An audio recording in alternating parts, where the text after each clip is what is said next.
SLT Fibre and experience the power of fibre technology. Sri Lanka's only super fast internet connection. SLT Fibre. Call 1212 now.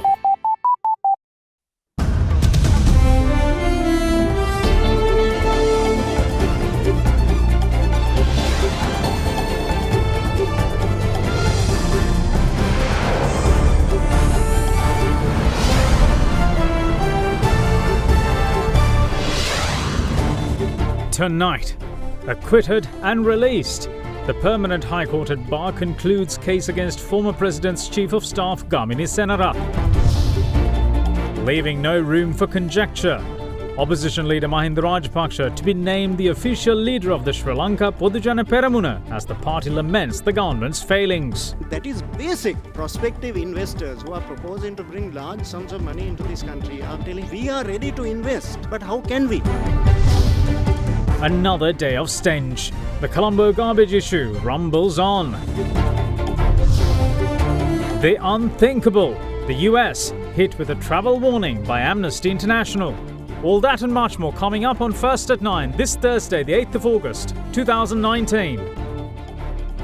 මුහුණ සති කීපයකට කලින් Fair and Lovely men ගෑවට පස්සේ Marx අඩු වෙලා ෆෙයානස් වැඩි වෙලා. Marx අඩු කරලා ඔයාගේ ෆෙයානස් ස්ටෑන්ඩඩ් එක වැඩි කරගන්න. Fair and Lovely men anti-marks cream.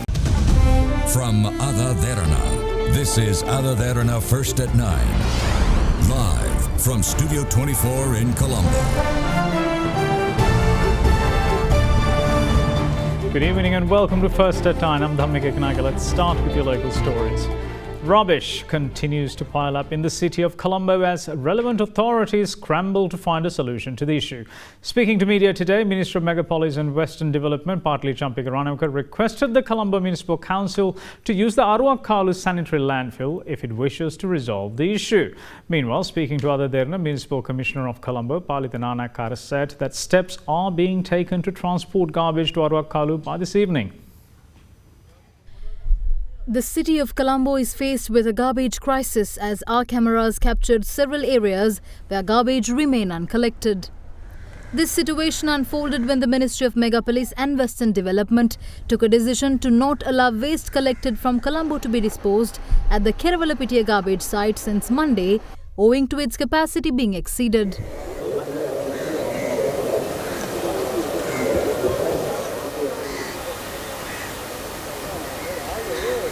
The Ministry of Megapolis and Western Development says that the Colombo Municipal Council should take measures to utilize the Aruwakalu sanitary landfill specifically constructed for this purpose as soon as possible in order to resolve this issue.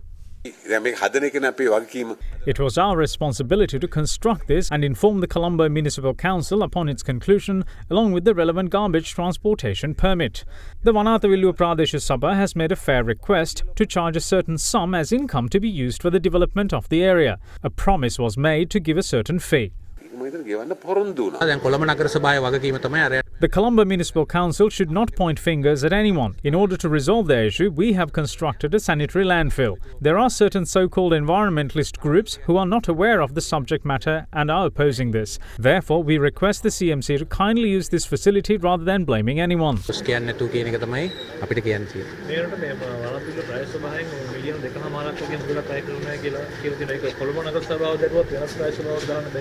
The Vanathavilluwa Pradesha Sabha is faced with understandable issues as the garbage is taken on their roads and the area under their purview.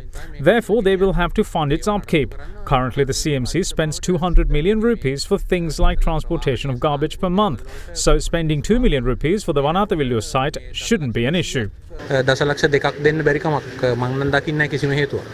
With that being the case, the Municipal Commissioner of Colombo, Palitana had this to say. They requested 2.5 million rupees per month for the disposal of waste. Approval of the Colombo Municipal Council was not granted for this, but we were able to enter into an agreement with the relevant institution that accepts garbage. Therefore, this issue has been resolved. We are doing our utmost to transport this garbage to Aruwakalu by this evening.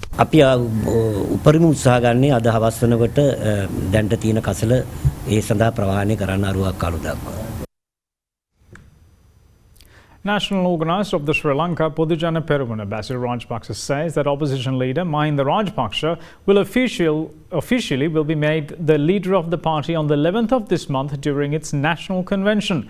Responding to journalists at a media briefing today, he said that SLPP does not intend to have any ties with politicians facing allegations on having links to the Easter Sunday incidents. The former minister also provided assurance that former Defence Secretary Gotabaya Rajapaksa has had his US citizenship annulled, which had been an issue concerning his possible presidential candidacy. Also speaking there, Chairman of the SLPP, Professor G.L. Piris, was critical of the government's failure to fulfill its basic responsibilities towards the public while assuring a strong, reliable and an effective government following the presidential poll. It is a government that is at war with itself. The result of all this is that the government is not able to implement any policy whatsoever, because what is recommended by one part of the government is immediately thwarted, obstructed and stultified by the other. What is the first duty of any government anywhere in the world? To provide security for the people. Is that being done? That is basic. We have an investigation that is being terribly politicized. One of the first things that we will do when we form a government is to embark on a genuine investigation, not in a spirit of vindictiveness or spite, but it is necessary to get to the bottom of this. Today the situation is that prospective investors who are proposing to bring large sums of money into this country are meeting former president and telling him, we are ready to invest, but how can we? Whom do we go to? We cannot get clear-cut answers to our question. The taxation policies of the government are being changed every week. There is no certainty. So forward planning is not possible. Retrospective legislation is introduced in respect of taxation. These are the things that destroy confidence on the part of potential investors. I would categorically state Sri Lanka does not today have a foreign policy. We have gone to the Human Rights Council, the resolutions 30/1 and 34/1. The government of Sri Lanka, nobody else, has committed itself to certain undertakings which now have to be carried out. No country in the history of the Human Rights Council has committed itself to policies which are so intrusive in response to external pressures. Devolution of power, constitutional arrangements, the repeal of the Prevention of Terrorism Act, these are not matters within the purview of the Human Rights Council. Then the government says we don't accept these, we are repudiating these obligations. How can we repudiate obligations that we ourselves consciously and deliberately have undertaken?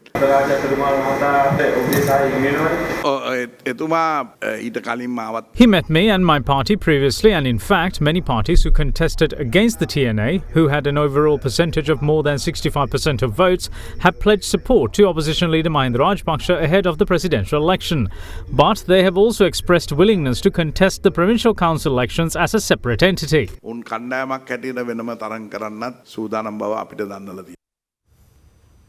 Pradeep Jayawardena, the grandson of late President J.R. Jayawardena, believes that the United National Party does not seem to adopt the policies of his grandfather anymore. His views came at a media briefing today where General Secretary of the United People's Freedom Alliance, Mahinda Amaravira, also insisted that the party has no designs to contest the election all by themselves.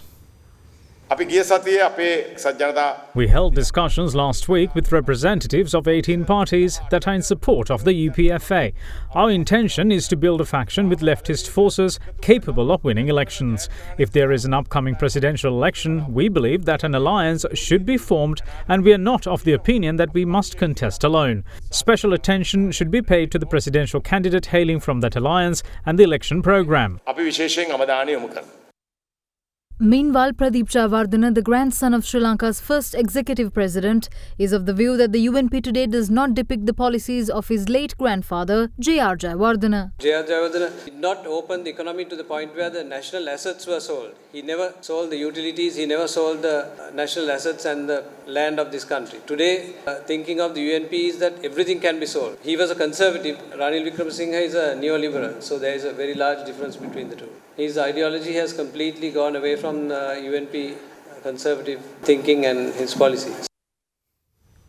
Now, the internal battle to become the presidential candidate of the United National Party could not be more obvious, with some members calling for incumbent leader Ranil Wickremesinghe, and the Prime Minister that is, to become the next presidential candidate, with others batting for its deputy leader Sajith Premadasa. If you make the right decision in November and choose to strengthen the hands of Sajith Premadasa, I assure you that within 6 months I will hold an international AIDS summit and develop the villages of the north and east destroyed due to the war. I will definitely show the prowess I have within the international arena, so hand me the future of yours and your children. I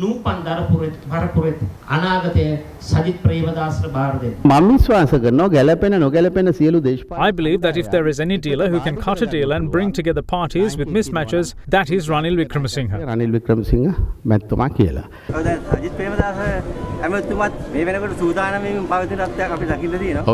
Yes, there are many of those, like Ranil Wickremesinghe, Karu Jayasuriya and Sarath Fonseca. In 1994, the preference of the majority was seen. My father won the secret ballot with 2 votes. Not only 2 positions, in fact, there are 3 positions within our party: the presidential candidate, the candidacy of the premiership, and the party leadership. President Maithripala Sirisena, who is on a state visit to Cambodia, called on Cambodian Prime Minister Samarit Hun Sen this afternoon. Following the meeting, 2 MOUs were signed between Sri Lanka and Cambodia on political consultation. Meanwhile, the Chambers of Commerce of the 2 countries signed an agreement to establish a National Council of Cambodia and Sri Lanka. Moreover, according to the President's Media Division, the 2 leaders discussed ways to enhance tourism and trade between the 2 nations. During discussions, attention was also drawn towards the possibility of establishing direct flights between the 2 countries and discussed the signing of an agreement on civil aviation. Since embassies of the 2 countries have not been established, talks were directed on expediting that process. Meanwhile, talks were also based on intermarket opportunities and market advantages between the 2 countries. Pointing to the deep need for a legal basis for investment protection, President Sirisena said that his foreign policy is that no country should be affected by the actions of another country. Earlier in the day, President called on the King of Cambodia, Norodom Sihamoni, as well.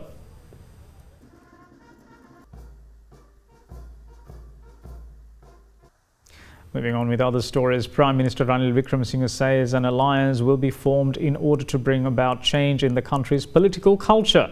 Speaking at an event held in Colombo today, the Premier also said that the candidate for the upcoming presidential election too will be nominated by an alliance. Some say that a dictatorship is needed for a country to move forward. What we say is that we don't need a dictatorship, but we need discipline.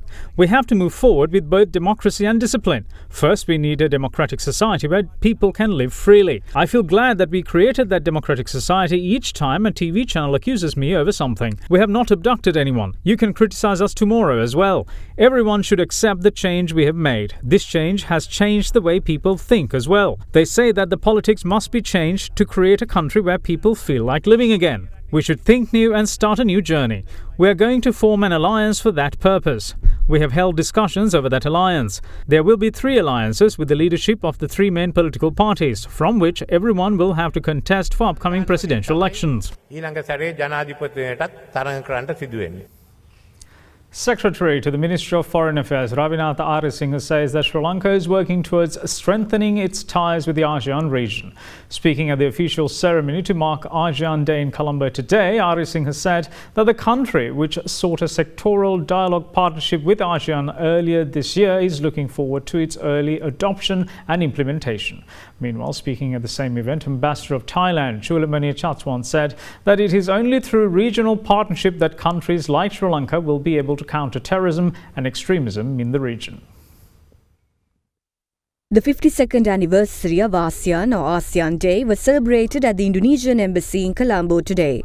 Diplomats and representatives from the 10 ASEAN countries, which include Brunei, Cambodia, Indonesia, Laos, Malaysia, Myanmar, Philippines, Singapore, Thailand and Vietnam were present at the event. At the time ASEAN's inaugural meeting was taking place, they kept it open for 24 hours to enable Sri Lanka to make up its mind on whether to join the association. But Sri Lanka decided to keep out of it. Now we want to get back in, and we have initiated, as you know, earlier this year in February 2019, we have sought a sectoral dialogue partnership with ASEAN. and we have presented the dossier for this, and we are looking forward to the early adoption and implementation of this. I think is a fitting opportunity for me as Foreign Secretary of Sri Lanka to urge you and fellow ASEAN members, and we will be doing this in capitals through our ambassadors and our representatives, that Sri Lanka, which has always historically and in more modern times enjoyed the connectivity, be accorded the sectoral dialogue partnership of ASEAN at an early date, so that we can continue the historic legacy of partnership we have had with your region and your people. All parties are invited to work with ASEAN in specific cooperation projects in maritime cooperation, connectivity, sustainable development, and economic cooperation. Foreign Minister Tilak Marapana just participated in ASEAN Regional Forum held in Bangkok last week. This forum issued statement on preventing and countering terrorism and violent extremism conducive to terrorism, as well as concluded plan of action for countering terrorism and transnational crime. The challenges we are facing are global in nature, and hence they require collective solutions. So this is ASEAN today. We have gone through the test of time for half a century, and we acknowledge that the road ahead can be challenging with little room for error. U.S. Acting Assistant Secretary for South and Central Asian Affairs Alice Wells will be in Sri Lanka during her 11-day visit to the South Asian region. Wells, who commenced her visit on the 6th of this month, visited Pakistan and is currently in India. Her last stop will be Sri Lanka, where she will be holding bilateral consultations on issues of mutual interest with senior government officials, in addition to meetings with business leaders and civil society. Now, the Permanent High Court at Bar today acquitted and released former President's Chief of Staff Gamini Senarath and 2 other defendants from the case filed against them over the alleged misappropriation of Litro gas funds. The Permanent High Court at Bar delivered the final verdict of the case filed against Gamini Senarath, Piyadasa Kudabelage and Lasantha Bandara for allegedly misappropriating 500 million rupees in funds belonging to Litro Gas. The verdict was delivered by a trial at Bar consisting of judges Sampath Abekon, Sampath Vijayaratna and Champa Janaki Rajaratna. Reading out the decision of the court, President of the Permanent High Court at Bar, Sampath Abekon, stated that the charges against the defendants have not been proven beyond a reasonable doubt. The Attorney General filed the case against the defendants under the Public Property Act for allegedly misappropriating 500 million rupees belonging to Litro Gas Lanka by investing in ventures including the Hilanko Hotels and Spa Hotel project from the 1st of February 2014 to the 20th of January 2015. We're going to move in for a quick break, and when we come back, more news.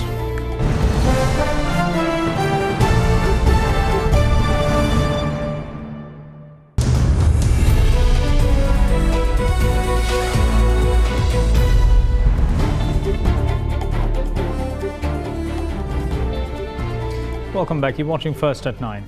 Now, the proceedings of the Committee on Public Enterprises, commonly known as COPE, will be open for media from tomorrow.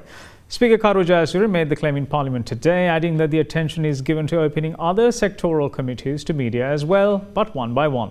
Meanwhile, leader of the Janata Vimukti Peramuna, Anurakumara Dissanayaka, was critical of the government's move to grant certain concessions to the aviation sector in a bid to revive the tourism industry in the country. The director of the Civil Aviation Authority has announced a reduction in charges for ground handling services carried out by the Sri Lankan Airlines over a period of 6 months starting from the 1st of August. This decision was announced according to a cabinet decision taken by the government citing revival of tourism. The government has also taken steps to provide tax concessions for other airlines for fuel and lubricants in order to provide them concessionary prices. It's not the passengers who are benefited by these concessions approved by the government. Airlines which which are benefited from these concessions have not promised the government to either increase the seating capacity or to reduce the price of air tickets in return.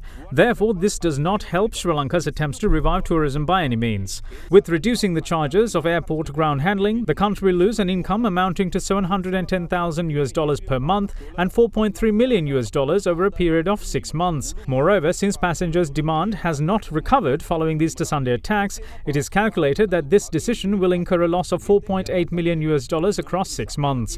This loss is incurred in addition to the loss caused by the tax concessions on fuel. The cabinet has taken this decision in a backdrop where the Ceylon Petroleum Corporation is incurring losses and are increasing the price of fuel, burdening the people. With the proposed reduced ground handling charges, Emirates will save $1,200 per one journey. However, when a Sri Lankan Airlines flight arrives at an airport regulated by Emirates, they charge $5,118. Now we doubt as to what hidden intentions lie underneath. I like to specifically know the role played by the Prime Minister in trying to pass this proposal, which will cause a huge loss to the national carrier. Sri Lanka has the highest embarkation levy in the region. With Easter Sunday attacks, 1,000 flights were cancelled only in the month of May. The direct loss of cancelling a flight is $11,000, and the indirect loss is $49,500. What we compiled is a proposal to attract more passengers with the approval of the cabinet. This has been done without the control of the Aviation Authority. I responsibly state that the Director Board of the Sri Lankan Airlines does not agree with this decision because they know this decision will cause them a huge loss. This is a decision taken by the politicians and they are the ones who should be questioned, specifically the Prime Minister. Chief Executive Officer of Sri Lankan Airlines Vipula Gunatilaka says that the airline is set to report a loss of up to $160 million this year as tourism in the island nation suffers following the Easter bombings. Cash-strapped Sri Lankan Airlines has cut ticket prices, reduced ground handling charges and offered discounts to prevent empty seats on its flights since the Easter bombings.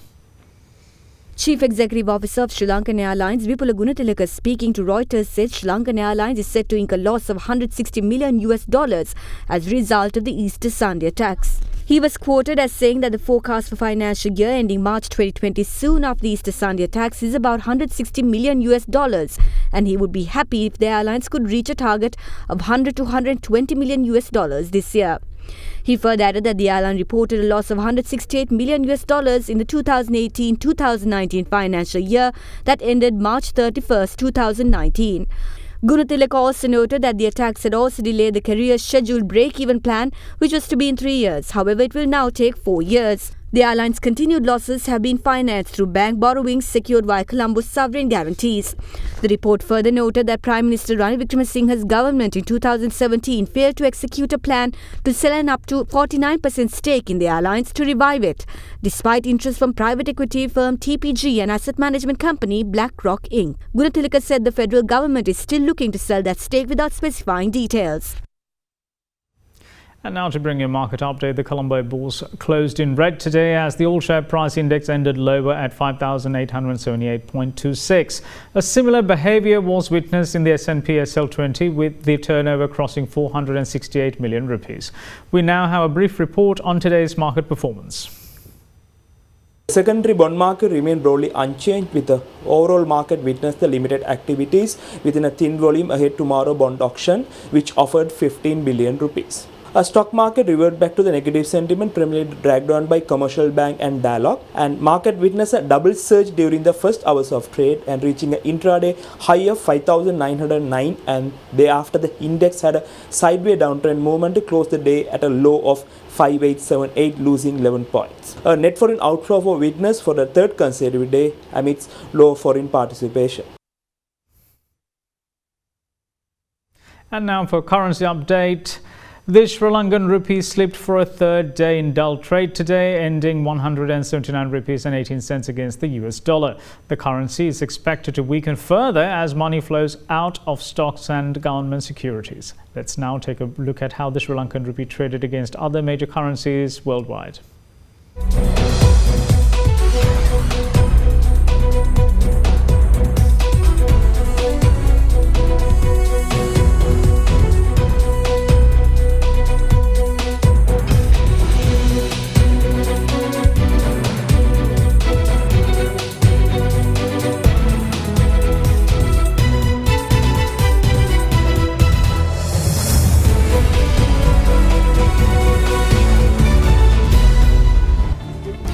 We're going to move in for a very short break, and when we come back, we take a look at what's happening overseas.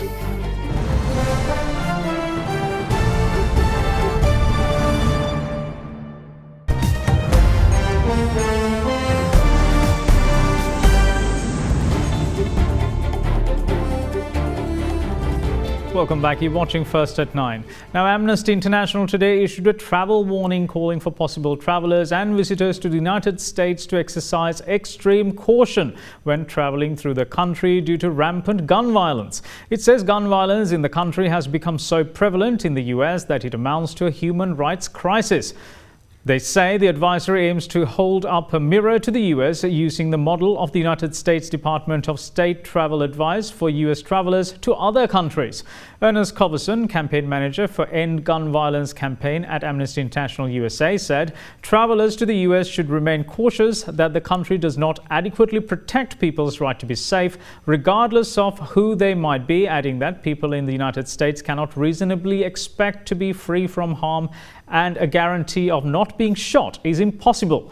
The travel advisory addressed growing gun violence, mostly hate crimes, including racism and discrimination, highlighting that the traveler's race, country of origin, ethnic background, sexual orientation, or gender identity may place them at higher risk after recent attacks linked to white supremacist ideology.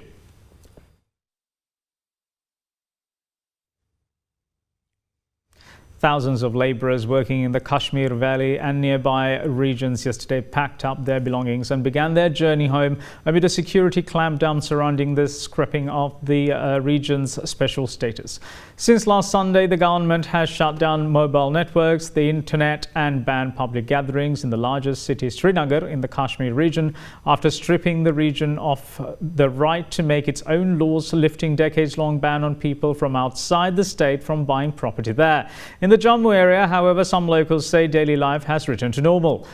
Kashmiris see Modi's decision to withdraw the special status as a breach of trust and opening the way to flooding their region with people from the rest of India, eventually altering the demographics of the disputed territory.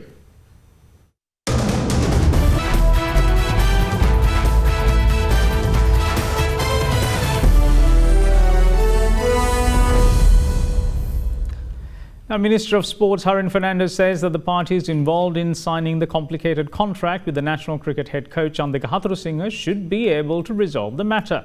Now, the minister made this remark addressing a media briefing in Colombo today. ආමානෙන් පුහුණු කරුගෙන්ට කොන්ත්‍රාත්තු දෙන්නේ අවුරුදු 2යි. මෙදාපාර විතරයි අවුරුදු 3කට කොන්ත්‍රාත්තුවක් ගන්න. ඇයි එහෙම කොන්ත්‍රාත්තුවක් ගෑවේ? ඒ නිසා Paul Farbrace කියන පුහුණුකරුව, ග්‍රෑම් ෆෝඩ් කියන පුහුණුකරුව එක රැයකින් ගෙදර අරින්න පුළුවන් වුණා නම් ඒතකොට මෙවැනි තද හිර කරපු givisුමක් ගැහපු කෙනා කවුද? ක්‍රිකට් ආයතනයේ හරි අවසරයකින්ද මේක ගැහුවේ. ඇයි මෙහෙම එකක් කරේ? සභාපතිවරයා කණ්ඩායමක් වව මේක හරි කියලා. එක කෙනෙක් විතරක් මට පේනවා මේක පිළිබඳව ප්‍රශ්නයක් තියෙනවා කියලා. ඉතින් මම දන්නේ නැති එක්කෙනාම නම් ඔය මේ ගිවිසුම ගෑවුවේ එක්කෙනා විසින් මේ ගිවිසුම ලියා ගන්න ඕනේ. ඉතින් මම එතුමාව මූණ ගැහෙන්නත් බලාපොරොත්තු වෙනවා. මොකද එතුමාගේ කොන්ත්‍රාත්තුව තියෙනවා කියලා ඒකට අපිට අභියෝග කිරීම නෙමෙයි මම හිතන්නේ කළ යුතු දේ. මොකද ඒක ඇතුලේ තියෙනවා අපි චන්දික අතුරුසිංහ මහත්තයා යනවා නම් එතුමා ලංකා ක්‍රිකට් එකට යන්න ඕනේ මාස 3ක පඩි. එයාව අපි අරිනවා නම් අවුරුද්දක පඩි ගෙවන්න ඕනේ. ඉතින් පුදුම ඇග්‍රීමන්ට් ගහilla. ඉතින් මේ ඇග්‍රීමන්ට් එක ගහන්න ගහපු එක්කෙනාට කවුද දුන්න අවසරය? And that's it from all of us here at First at 9. Thanks for watching. Bye-bye.